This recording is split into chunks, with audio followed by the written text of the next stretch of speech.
Hands off my board, boy. Sir, the third line is wrong. The signs are flipped. Wrong? You can't even spell conference. You scrub toilets. I checked it twice, sir. Look. There, fixed. Chalk is for mathematicians, not for the help. Yes, sir. Louder! The gentleman filming can't hear you. Yes, sir. Look at him, gentlemen. Bleach equations in his head, equations in his hand. A mop pusher playing professor at MIT's blackboard. I'll clean the room, sir. You'll do more than that. One more stunt like this and your father loses his contract. Both of you, back to the gutter you crawled from. Understood, sir. Now pick up your bucket and disappear. That's the only thing your kind does well. Some people mock a dream just to bury it. Have you ever been told yours didn't belong to you? To understand what happened next, you need to know what Silas Dawson's nights looked like. Every evening at 9, a gray van dropped 2 people at the service entrance of MIT's mathematics building. Earl Dawson, 58, had cleaned those halls for 22 years. His son Silas, 19, pushed the second cart. The badge on his chest read Facilities. Temporary. It had read temporary for 4 years. They cleaned 6 floors in 8 hours. Lecture halls, seminar rooms, faculty offices. And every night, around 2 in the morning, Earl gave his son the same gift. He took the boys' floors and worked them himself. That bought Silas 1 hour alone in Lecture Hall 2. 1 hour with the biggest blackboard on campus. That was Silas's classroom. He had never enrolled anywhere. There was no money for that, not after his mother's hospital bills. But MIT threw away more education than most schools ever sold. Outdated textbooks in recycling bins, problem sets in the trash, half-graded, lectures drifting through doors he wasn't allowed to open. Silas collected all of it, the way other kids collected sneakers. By 12, he could shadow the undergraduate analysis course from the hallway. By 16, he was finding errors in the problem sets he fished out of the garbage. By 19, he had filled 41 notebooks, front and back, with mathematics nobody had ever seen. And then there was the equation. In the main lobby, behind glass, hung a framed page that visitors photographed every day. The Hawthorne equation. 18 years ago, the Hawthorne Institute had offered $1 million to anyone who could solve it. 50 PhDs had published attempts. 50 attempts had collapsed. The equation hung there like a mountain nobody could climb, and MIT was proud to host it. Every serious attack on the problem stood on one foundation: the Whitmore lemma. Professor Alistair Whitmore had published it 30 years ago, and it made his career. He ran the graduate seminar. He chaired the funding committee. He approved every contract in the building, including the one that paid Earl Dawson's wages. When Whitmore entered a room, conversations adjusted to his opinion in real time. He was not a fraud. His doctorate was real. His medals were real. His power was real. That was the world Silas swept floors in, a world where his name meant nothing, and Whitmore's name was carved over the door. The building had taught Silas his place in 100 small ways. Professors who handed him trash without looking up. Students who tested door codes twice when he walked past. A security guard who checked his badge every single morning, 4 years running, as if his face reset overnight. Silas learned to keep his eyes down and his thoughts hidden. The thoughts were the only thing in that building that belonged to him. But here is the detail nobody noticed. Every night, before leaving Hall 2, Silas opened his newest notebook and copied the same single line onto a fresh page. One line from the Whitmore lemma. The same line hundreds of nights in a row.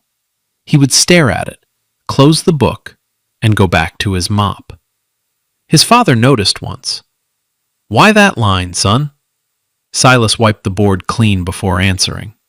"Because everybody believes it, Pop, and I can't figure out why." Earl didn't understand the mathematics. He understood his son. So he kept trading floors for blackboard hours and said nothing to anyone. Meanwhile, banners were going up on campus. The Hawthorne Conference. In 6 weeks, the Institute's annual meeting would land at MIT. Judges, journalists, the world's best minds, all gathering around the famous unsolved equation. Whitmore was set to deliver the keynote. The biggest stage in mathematics, built in the very halls the Dawsons cleaned at night. Silas planned to do what he always did. Stay invisible. Listen through doors. Survive. But invisibility has a shelf life. 3 nights after the chalk incident, he left a stack of scratch paper on a desk in Hall 2. 40 pages of dense, strange, beautiful calculations. He realized it at dawn and felt his stomach drop. Because someone found those pages before he could go back. And of all the people in that building, it had to be the one man who hated the sight of him. What do you do when the man holding your family's livelihood finds the one secret you can't explain? Professor Whitmore did not throw the scratch paper away. That detail mattered. He carried the stack toward the bin between 2 fingers, like something contaminated. Then a line of symbols caught his eye, and he stopped walking. He stood in the empty hall for 10 full minutes, reading. What he saw was wrong. Not wrong as in incorrect, wrong as in impossible. The notation was clumsy, self-invented, the work of someone who had never been taught the standard language. But underneath it, the pages were circling the Hawthorne equation. And they were circling from an angle Whitmore had never seen in 18 years. A reasonable man would have asked questions. Whitmore asked none. There was one explanation his mind refused to hold, that the boy with the mop had seen something 50 doctorates had missed. So he chose the other explanation. The boy had copied it from somewhere. A fraud. And frauds deserved to be exposed in public. The next Friday, the department gathered for its weekly colloquium. Faculty in the front rows, grad students stacked in the back, coffee and gossip in between. Whitmore stood at the podium and smiled in a way that made the room lean forward. "Before we begin," he said, "we have a guest. Mr. Dawson, come in." Silas stood in the doorway with his cart, summoned by an email he hadn't understood. Every head turned. Someone laughed. "Don't be shy," Whitmore said. "You write mathematics at night, don't you? On my boards, on stolen paper. Come down and show us." Silas walked down the steps the way a man walks into cold water. Whitmore clicked a remote. The Hawthorne equation filled the screen, 10 feet tall. "Our friend fancies himself a problem solver," Whitmore told the room. "So here is a problem. Solve this, and I will resign my chair." Laughter rippled through the seats. He let it die before he finished. "Fail, or refuse, and facilities will reassign your father somewhere more suitable. I hear the chemistry building needs night staff." The laughter stopped. A few professors exchanged glances. This had stopped being a joke and become a hostage situation. In the back row, a phone rose, then 5 more. "You have until the Hawthorne Conference," Whitmore said. 6 weeks. The Institute's committee will sit in this hall, present a solution to them, or stand in front of them and admit you're a fraud who scribbles on other men's blackboards." He spread his hands. "It's a generous offer. 50 PhDs got nothing for failing. You'll get a lesson. Silas stared at the screen. His hands were shaking, but not from fear, from arithmetic. His father's wages on one side, 41 notebooks on the other. And one line from the Whitmore lemma that he had copied for hundreds of nights. A line everybody believed, and nobody checked. Well, Whitmore said, nothing to say. Silas lifted his eyes from the floor for the first time since entering. I'll be there. 3 words. The room detonated. Grad students whooped. Phones swung to catch his face. Someone shouted about selling tickets. Whitmore smiled like a man who had already won and was simply waiting for the score to be announced. He believed he had built a trap. In reality, he had handed the janitor's son the one thing he'd never had in his life: a stage. Because Whitmore had read 40 pages of that strange notation, he should have asked himself one question. Why did every page begin by attacking his own lemma? Have you ever watched a man dig a grave and call it a victory speech? The room was still buzzing when Silas did something nobody expected. He did not head for the exit. He set down his rag, walked to the side blackboard, and picked up a piece of chalk. 6 weeks is a long time, he said, but I can give you a preview right now, if that's allowed, Professor. Whitmore gestured at the board, theatrical, inviting the comedy. By all means, entertain us. What happened in the next 11 minutes would be retold across campus for years. Silas didn't touch the Hawthorne equation. Instead, he wrote a single line of mathematics across the empty board, fast and clean from memory. Several professors recognized it instantly. Line 12 of the Whitmore lemma, the convergence step, the load-bearing wall of the professor's entire career. Everyone in this room has cited this line, Silas said. I counted the citations in the library database. 4,000 papers, give or take. Now read it backwards with me. Reading a proof backwards. It sounds simple. It is the oldest trick in mathematics and the most neglected.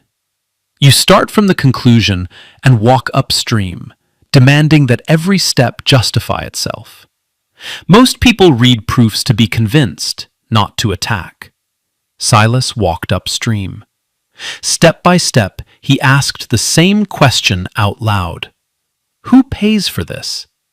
Each step answered, until one didn't. Here, he said, tapping the chalk against a cluster of symbols. The lemma assumes this sequence settles down near the boundary. Everyone believes it does. The paper says the proof is in Appendix B. He turned to the room. Appendix B doesn't prove it. Appendix B assumes it, in different clothing. The argument goes in a circle, and the circle is 40 pages wide, which is why nobody ever walked all the way around it. Silence. The kind that has weight. In the third row, a graduate student named Tobias Grant opened his laptop. Around him, people watched his screen instead of the board. His scrolling slowed. Then it stopped.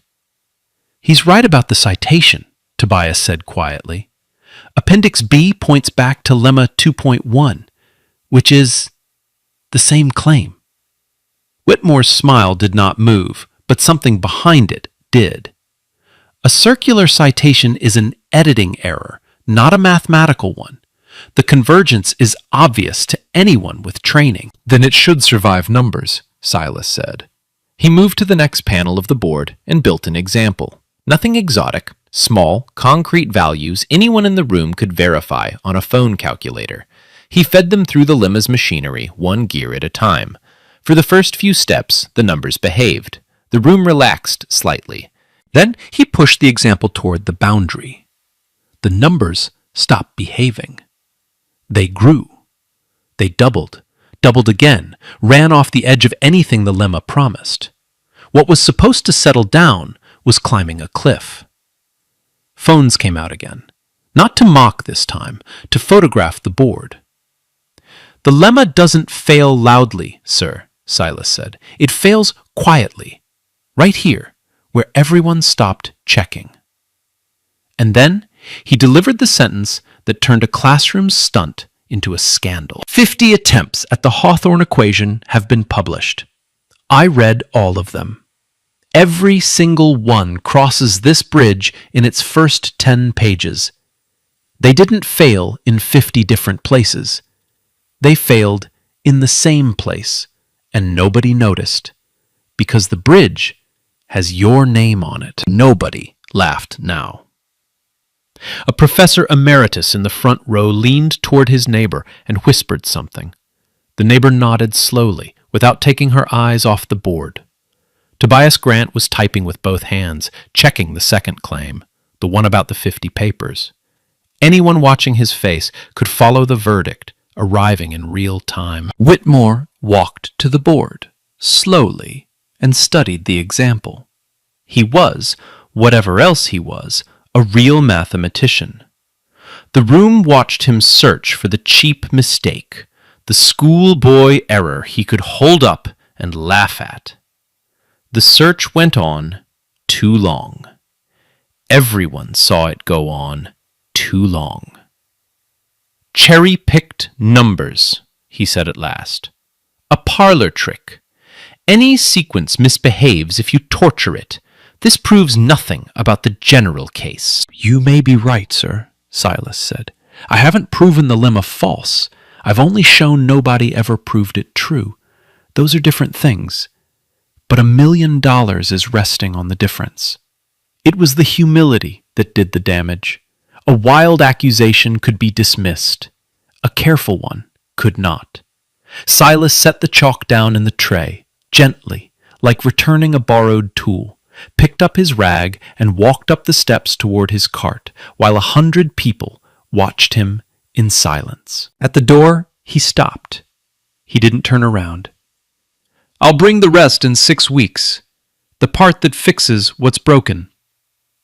"Thank you for the chalk, Professor. This time, I get to keep it." The door closed behind him.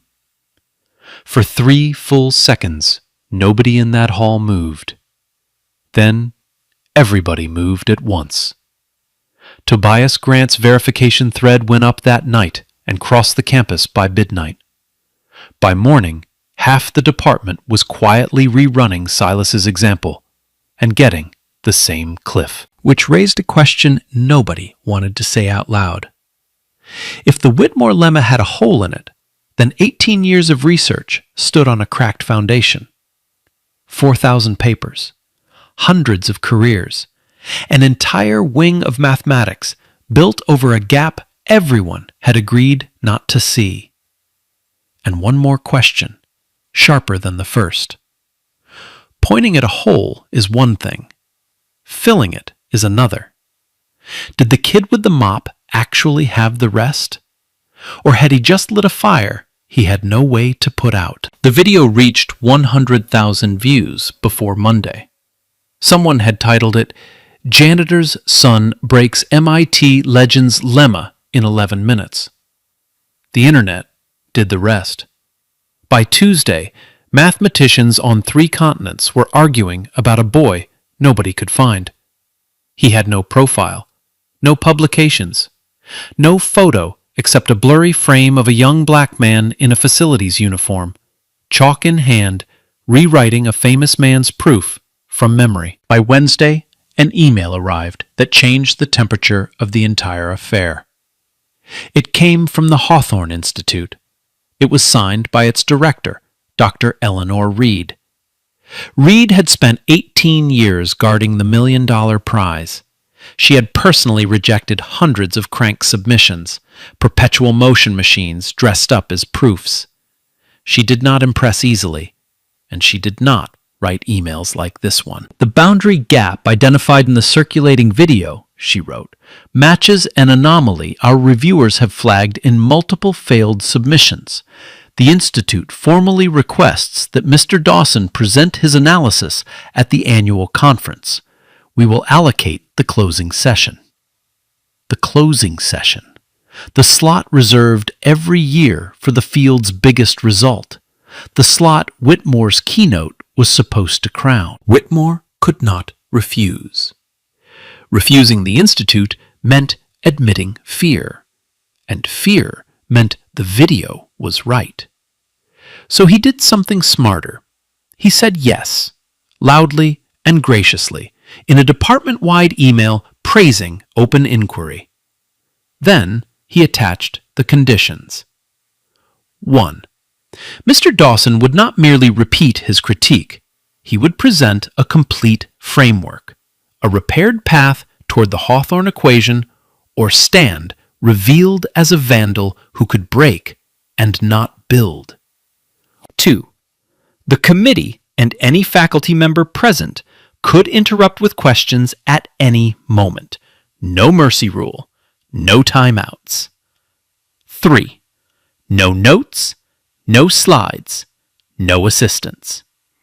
A man defending real work, Whitmore wrote, needs only a blackboard and his own mind.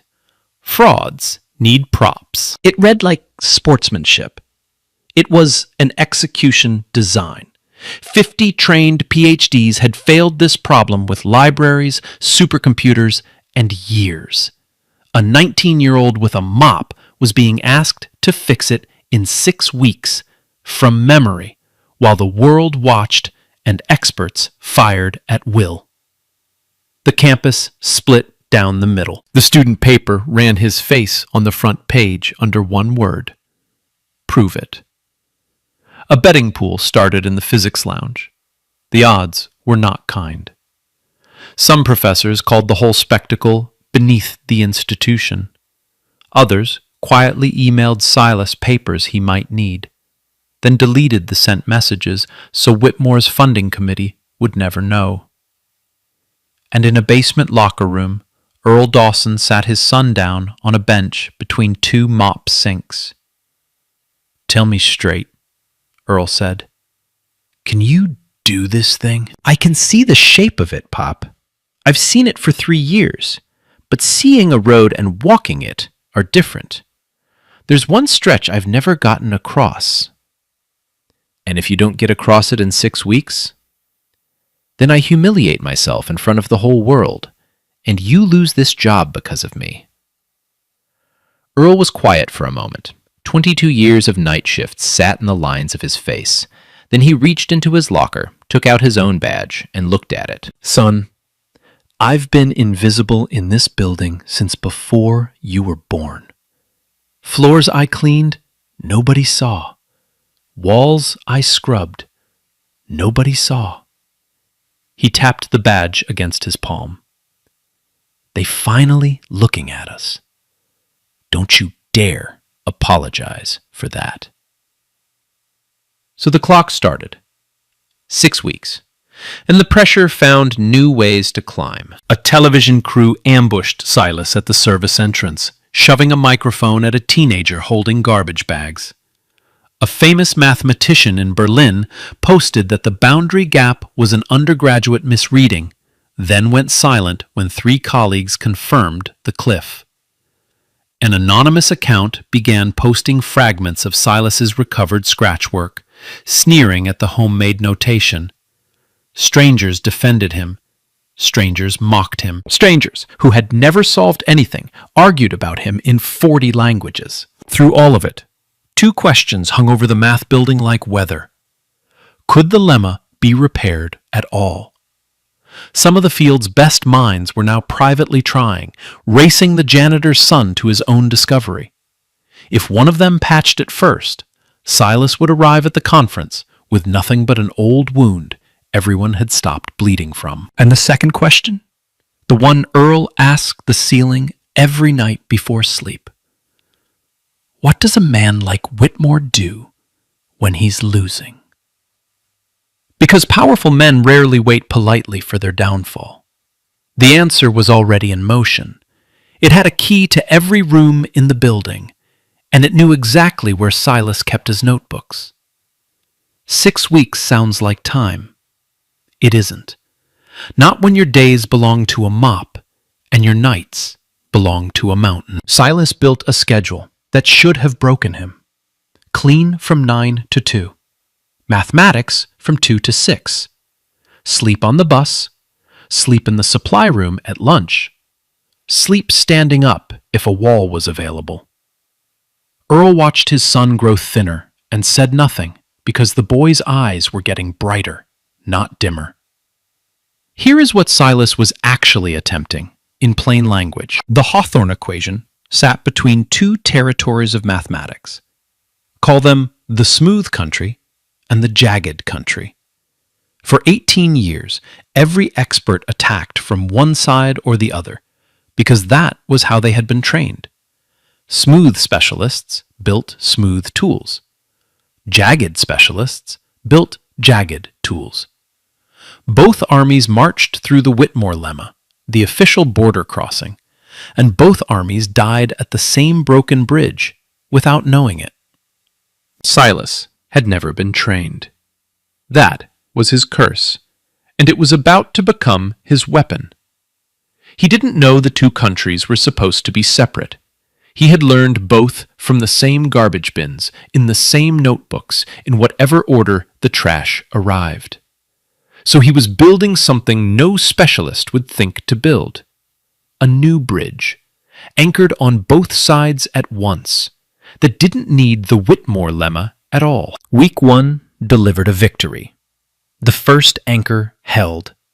On a Tuesday at 4 a.m, alone in Hall 2, Silas proved his bridge could carry weight on the smooth side. He laughed out loud in the empty room, then covered his mouth like the joy itself might get him reported. Week 2 took the victory back. The jagged side refused the same anchor. Every version he tried cracked in the identical spot, the stretch he had warned his father about. He filled 90 pages and threw away 90 pages. The wastebasket in Hall 2 had never been so full, and he was the one who had to empty it. There's a special cruelty in cleaning up the evidence of your own failure every single night.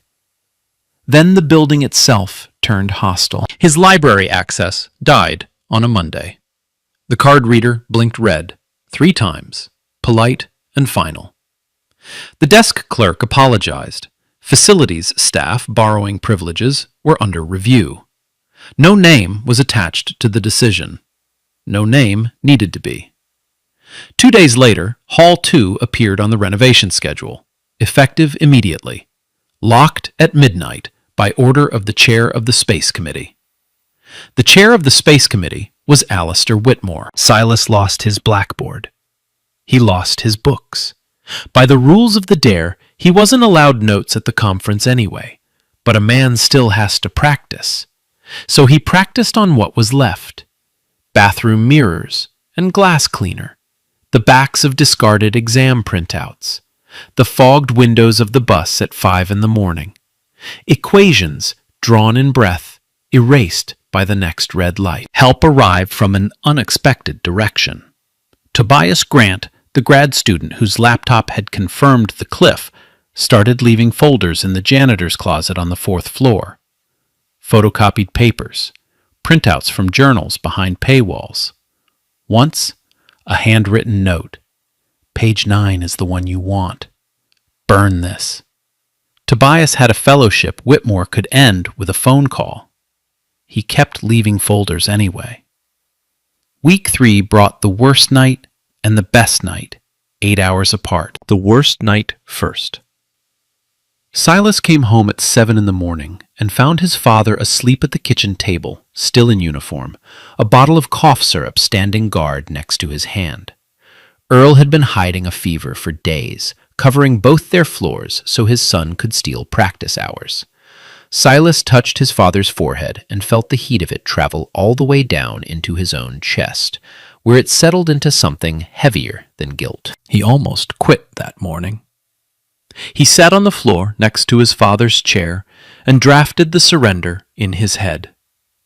I'll tell Whitmore I made it all up. They keep the job. The world forgets in a week." Then Earl woke up, saw his son's face, and read the whole plan in it. He said one sentence before falling back asleep. "Boy, if you put down that chalk for me, I will never forgive either one of us." The best night came 8 hours later. Running on no sleep, scrubbing the 8th floor stairwell, Silas stopped moving mid-step. The bucket of gray water at his feet had sloshed into a spiral, and something about the way the ripples crossed each other reached into his exhausted brain and flipped a switch. 2 waves, crossing. Not fighting. Crossing. The jagged side didn't need its own anchor. It needed to borrow the smooth side's anchor at exactly the right moment, the way one wave passes through another and comes out whole. He wrote for 6 hours without standing up. When he finally did, the stretch he had failed to cross for 3 years had a path across it. Rough, unpolished, full of details to verify, but standing. He spent the last 2 weeks hardening it. Every night, he rebuilt the whole framework from memory on whatever surface he could find, timing himself, because the conference would give him no second chances. Every morning, he transcribed the night's progress into Notebook 42, the master copy, the one object on Earth that held the entire bridge in one place. Around him, the pressure cooker hissed louder. The betting pool hit 5 figures. A second camera crew set up across from the service entrance, like hunters at a watering hole. Whitmore gave a magazine interview, calling the upcoming session a teachable moment about credentials. Reporters found the Dawsons' apartment building. Earl unplugged the phone. 3 days before the conference, Silas allowed himself one small ceremony. He finished the final page of Notebook 42, closed the cover, and held it with both hands, feeling its weight. 3 years of nights, 42 notebooks, 1 bridge. He locked it in his locker in the basement, behind a combination only he knew, and went upstairs to finish his shift. At 4 in the morning, he came back down.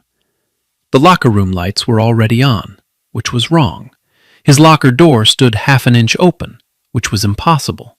His work clothes were still there. His thermos was still there. The photograph of his mother taped inside the door was still there, hanging at the same careful angle. Notebook 42 was gone. Silas stood in front of the open locker for a long time, listening to his own heartbeat, doing the math that mattered most now. 3 days to the conference, the master copy stolen. No library, no hall, no proof of what he'd built. And only one man in the building with a key to every lock and a reason to use it. But the theft was only the beginning. Because whoever took that notebook didn't just want it gone. They wanted it to talk. And in the wrong hands, 42 notebooks of homemade genius could be twisted to tell any story a powerful man needed told. What story? The whole world was about to hear it, on live television, 3 days early. The story broke on a Thursday morning, 3 days before the conference, on the university's own news page. The headline read, "Department reviews plagiarism concerns in viral math claims." Whitmore stood at a podium flanked by 2 lawyers and held up a notebook the whole world had never seen and Silas knew by heart. "This document was recovered from university property," he announced. "Our review finds striking overlap with an unpublished manuscript by Dr. Nathan Pierce, a former postdoctoral researcher in my group. The conclusion is difficult to avoid. The young man had access to our offices every night. He cleaned them." He let the word hang there. Cleaned. As if the mop itself were the murder weapon. It was brilliant, in the way that poison is brilliant. Whitmore never said the word thief. He said overlap. He said concerns. He said review. Every sentence was legally spotless, and every sentence did its job. By noon, the same internet that had crowned Silas was tearing him apart. The blurry video of a genius became the blurry video of a con artist. Same pixels, new story. The dominoes fell in order. The university suspended Earl Dawson pending investigation, since the locker was his son's and the notebook was evidence. The Hawthorne Institute received a formal letter from the department's counsel advising that Mr. Dawson's session be canceled to avoid platforming academic theft. The betting pool quietly closed. Tobias Grant was called into a meeting about his fellowship and came out pale and silent. And here was the masterstroke. Nobody could check the claim. Pierce's manuscript was unpublished, sealed inside the department's own review. The notebook was confiscated, sealed inside the same review. The two documents that could prove Silas innocent or guilty were both locked in a drawer, and Whitmore held the key to the drawer, the review and the story. In one move, Silas had lost his proof, his father's income, his reputation, and very nearly his stage. Very nearly. Because that evening, one email went out that Whitmore had not scripted. Dr. Eleanor Reed wrote to both the department and the Dawsons, 4 sentences long. The Institute does not adjudicate personnel disputes. Our session evaluates mathematics, not paperwork. The closing session stands as scheduled. If Mr. Dawson's work is stolen, surely presenting it from memory, under open cross-examination, will expose him faster than any committee. It was a lifeline with a blade hidden in it. The stage was saved, but the rules had inverted. 3 days ago, he was a discoverer. Now, he was a defendant, proving he owned his own mind.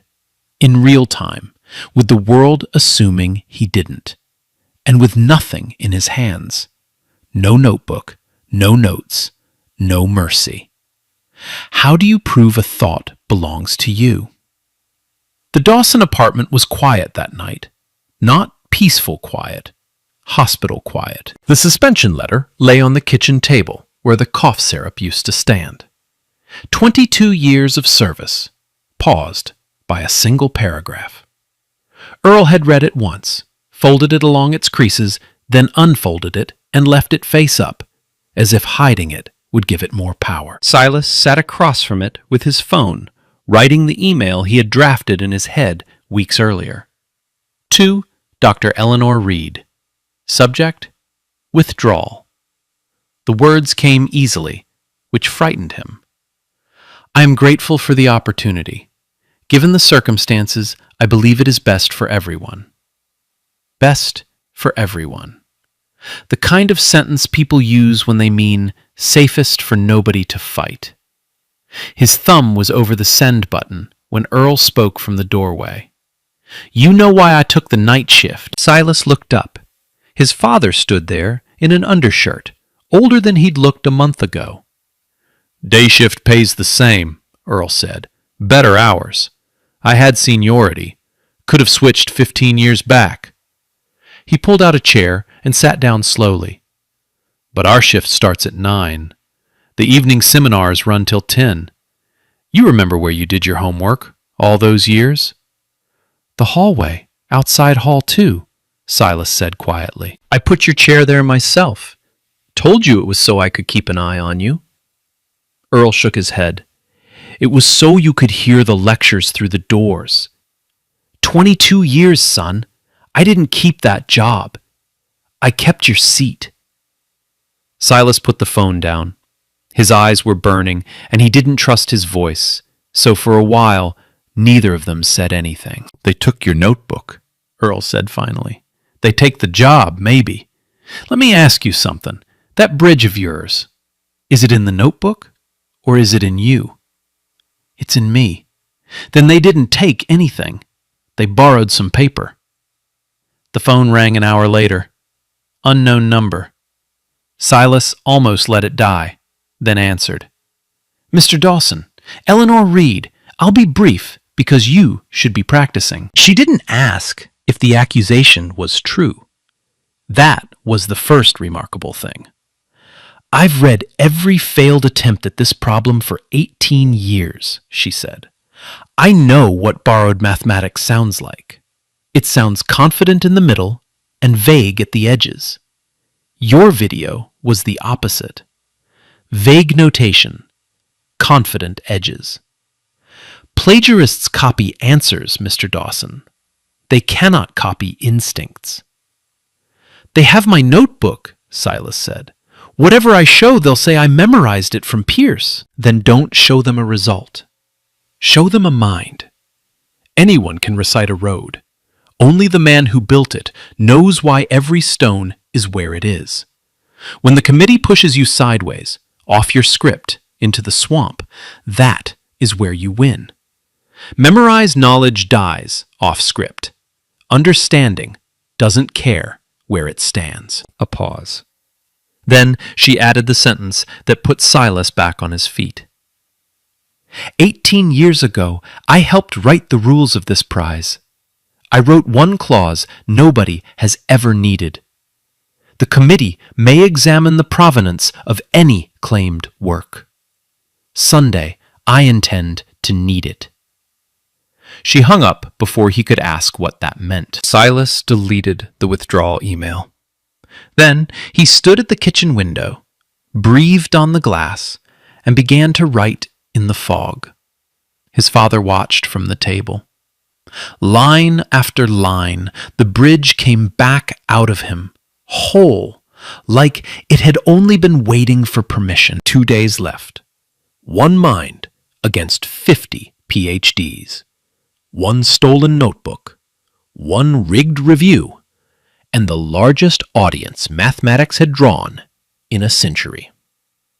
The night before the conference, Earl ironed his son's only good shirt and hung it on the bedroom door like a flag. Neither of them slept. Sunday was coming, and Sunday would ask one question of the whole world. Can you steal a bridge from the man who built it in the dark? Sunday arrived wearing television lights. The conference hall held 600 seats, and by noon, they were gone. Fire marshals argued in the lobby. The live-stream queue showed numbers usually reserved for sports. In the front row sat the Hawthorne Committee, 9 mathematicians from 6 countries, people who had spent careers saying no. Behind them, faculty, journalists, students. And at the aisle end of the questioner's table, in his finest gray suit, Professor Alistair Whitmore. 4 blackboards stood on the stage, washed and waiting. Earl Dawson had asked for that job himself. Suspended or not, he had walked in at dawn with his own bucket and cleaned those boards the way other men polish an altar. At 2 o'clock, Silas Dawson walked onto the stage in an ironed shirt, carrying nothing. No folder, no laptop, no notes. 600 people watched him pick up a piece of chalk and weigh it in his hand. Somewhere in the dark of the balcony, his father closed his eyes. "My name is Silas Dawson," he said. "You've heard 2 stories about me. I'm not going to argue with either one. I'm going to build something instead, and you're going to watch every brick." He started where the field's pain lived, the broken bridge. In 10 minutes, he rebuilt his counterexample on board 1, cleaner than the viral video, and the committee followed it like hawks tracking a rabbit. Then he did what no one online had predicted.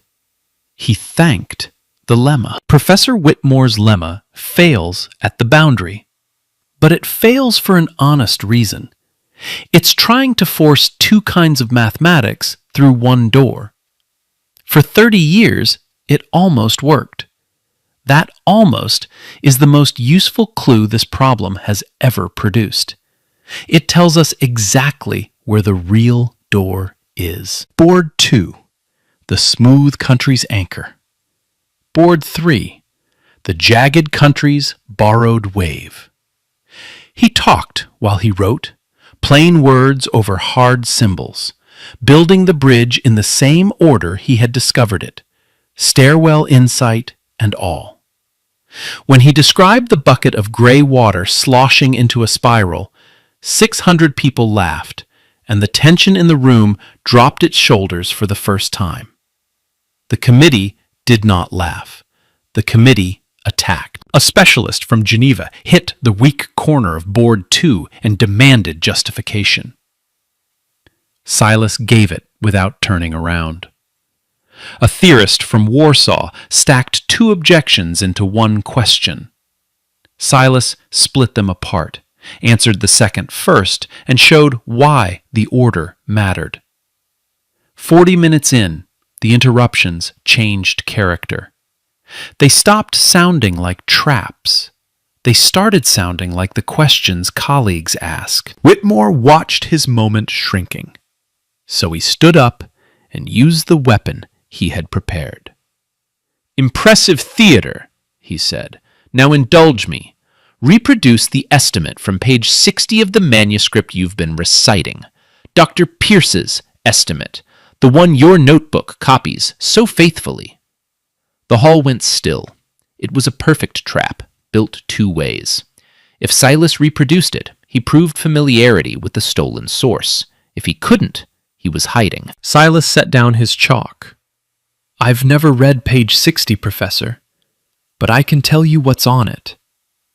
Whitmore blinked. "Excuse me? Dr. Pierce was your student. He was trained your way, so he attacked from the smooth country through your lemma, which means somewhere in his first chapters, his argument crosses the broken bridge. By page 60, he's past it, building on air. So page 60 contains a bound that looks reasonable and cannot survive the boundary. Pick any line from it. Read it out loud. I'll show this room the exact step where it dies." Nobody breathed. Whitmore stood holding the manuscript, and everyone watched him understand the geometry of his own trap. To challenge the claim, he had to read from the secret document in public. To refuse was to concede. He sat down without reading. The sound of him sitting was the loudest thing in the hall. Silas turned back to the boards. "My route doesn't go through the lemma, Professor. It goes around it, through ground nobody's mapped. You can't steal a road from a man who walked off the map." The 4th board took half an hour. It held the crossing itself, the wave passing through the wave, the step 50 doctorates had never imagined because their training forbade them to imagine it. He wrote slower here, checking each line, narrating every choice and every danger. Twice he paused, stared, and corrected himself out loud. A memorizer hides his corrections. A builder shows his. When the chalk stopped, the silence had texture. The chair of the committee, a stern Norwegian woman who had said nothing for 2 hours, rose from her seat. She walked onto the stage, put on her glasses, and read Board 4 from one end to the other while the planet watched her face. Then she turned to the hall and said 5 words into the microphone. "I cannot break this. Yet." From a committee that had spent 18 years saying no, it was a thunderclap. The hall came apart. Students stood on chairs. Journalists shouted over each other. The live stream chat moved too fast to read. In the balcony, Earl Dawson wept into his cap, and the camera that found him broke more hearts in 10 seconds than the mathematics had in 2 hours. It was not a verdict. Verification would take months. Everyone in the building knew that. Frameworks fail, details collapse, hope inflates. But that was tomorrow's caution. Today, in this hall, a 19-year-old janitor's son had stood for 2 hours against the best interrogators in mathematics and never once run out of road. Through all of it, one man hadn't moved. Whitmore sat at the questioner's table with his manuscript and his ruined afternoon. watching the room he had owned for 30 years learn a new name. People would remember his stillness. They would describe it as defeat. They were wrong. It was calculation. Because Whitmore still held one card, the official review, the sealed drawer, the stolen notebook with weeks of analysis already attached to it. Applause fades. Paperwork doesn't. By Monday morning, the plagiarism file would still exist, and a frightened university would still need it resolved. But Whitmore had forgotten the small, gray-haired woman at the end of the committee row. Dr. Eleanor Reed had spent the entire session watching him instead of the boards. And as the applause finally thinned, she stood, walked to the microphone, and asked for everyone's attention. There was, she said, one item of business remaining, the provenance clause. Remember it? She was about to use it, on live television, with the cameras still rolling, and what it uncovered would end a career before sunset. The Hawthorne rules contain a provenance clause, Reed said. The committee may examine the origin of any claimed work. I invoke it now. Both directions. Both directions. Whitmore's head came up. 3 days ago, the Institute received the department's plagiarism file, Reed continued. We did what reviewers do. We checked it. Dr. Pierce flew in from Chicago last night. He is here. A thin man in a brown jacket stood up in the third row, and the color left Whitmore's face like water from a cracked glass. Dr. Pierce has examined the notebook, Reed said. His finding, no overlap with his manuscript beyond the shared subject. But he found something else. 9 years ago, he showed Professor Whitmore a counterexample to the lemma's boundary claim. He was advised the work was flawed, denied recommendation letters, and left the field. His manuscript was never returned to him. The hall began to murmur. Reed raised one page. This morning, the university's council, to their credit, surrendered the review file. It contains scans of Mr. Dawson's notebook. The scans carry timestamps. The notebook was photographed in full 2 days before any plagiarism concern was filed.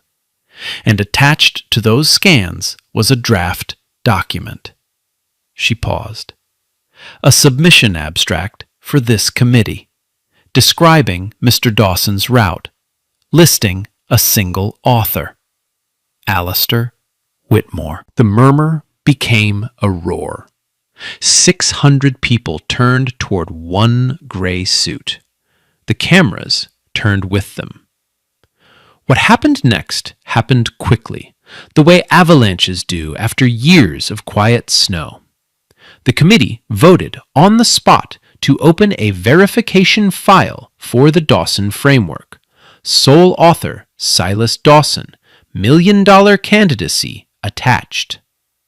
The university's provost announced an independent investigation, the immediate reinstatement of Earl Dawson, and the suspension of the plagiarism review. And before the cameras stopped rolling, the committee required one signature. A public acknowledgement of authorship, drafted by Reed, stating that the framework presented today originated solely with Silas Dawson. Whitmore signed it at the questioner's table, in silence, with 600 witnesses and his own fountain pen. Nobody cheered while he signed. The room watched a 30-year empire end with a pin scratch and felt not joy, but cold arithmetic. How many Pierces, how many Silases nobody ever caught on video. One thing was still missing, the words themselves. 6 months later, MIT held a different kind of ceremony in Lecture Hall 2. The verification had held. Specialists had hammered the Dawson framework for half a year, the way they once hammered the lemma, and the bridge had not cracked. The $1 million review would run 2 more years by rule. Nobody in the field doubted where it was heading. Silas stood at the front of the hall, wearing a student ID with his own face on it. Full scholarship. The university had insisted.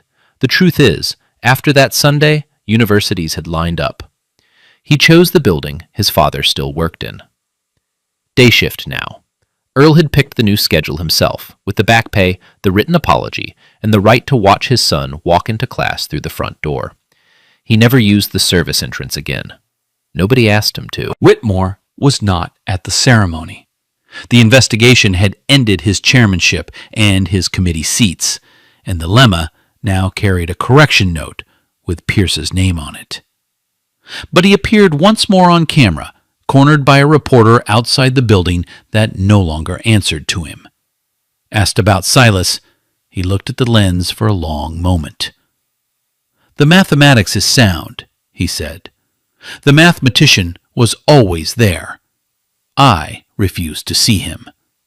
That is the only equation I cannot solve my way out of." In Hall 2, after the ceremony emptied out, Silas stayed behind. He walked to the blackboard he had cleaned 1,000 times and taught at exactly once. From his pocket he took a broken half of chalk, saved all this time from under a rich man's shoe. He set it gently in the rail, where the next student would find it and never know what it had survived. Some doors stay locked your whole life, some you clean, and some, one night, you walk through with nothing but chalk in your hand. If this story moved you, tell us in the comments. Who saw your worth before the world did? Share this with someone still studying through a closed door. And subscribe, because the next story is already waiting, and somebody out there needs to hear it. Real talk, I told this story because I grew up watching people get measured by their badge instead of their brain. Somebody out there is doing genius work in a uniform nobody respects. If that's you, keep your chalk. The room that laughs today applauds tomorrow. I promise you that.